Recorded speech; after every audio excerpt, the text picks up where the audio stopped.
ಯಾವ ಒಂದು ಪುರುಷಾರ್ಥಕ್ಕೆ ನಾವು ಹಿಂದೂ ಧರ್ಮ ಇರಬೇಕು. ಸಾವಿರಾರು ವರ್ಷಗಳಿಂದ ಈ ಒಂದು ಜಾತಿ ವ್ಯವಸ್ಥೆಯಲ್ಲಿ ಬೆಂದು ಬೆಂಡಾಗಿದ್ದೀವಿ ನಾವು.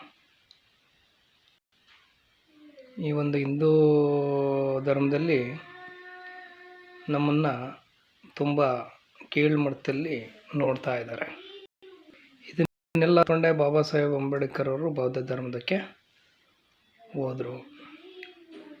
ಭಾರತ ದೇಶದಲ್ಲಿ ನಮಗೆ ಸಮಾನತೆ ನೀಡುವ ಒಂದು ಧರ್ಮ ಅಂದರೆ ಅದು ಬೌದ್ಧ ಧರ್ಮ ಅನ್ನೋದನ್ನು ನಮ್ಮ ಪೂರ್ವಿಕರಾದ ಬಾಬಾ ಸಾಹೇಬ್ ಅಂಬೇಡ್ಕರ್ ಅವರು ಆ ಬೌದ್ಧ ಧರ್ಮನ ಸ್ವೀಕಾರ ಮಾಡಿದ್ದಾರೆ. ನಾವು ಕರ್ನಾಟಕದ ಮಟ್ಟಿಗೆ ಏನೊಂದು ಜಾತಿ ಗಣತಿ ಏನು ನಡೀತಾ ಇದೆ, ಈಗ ನಾವು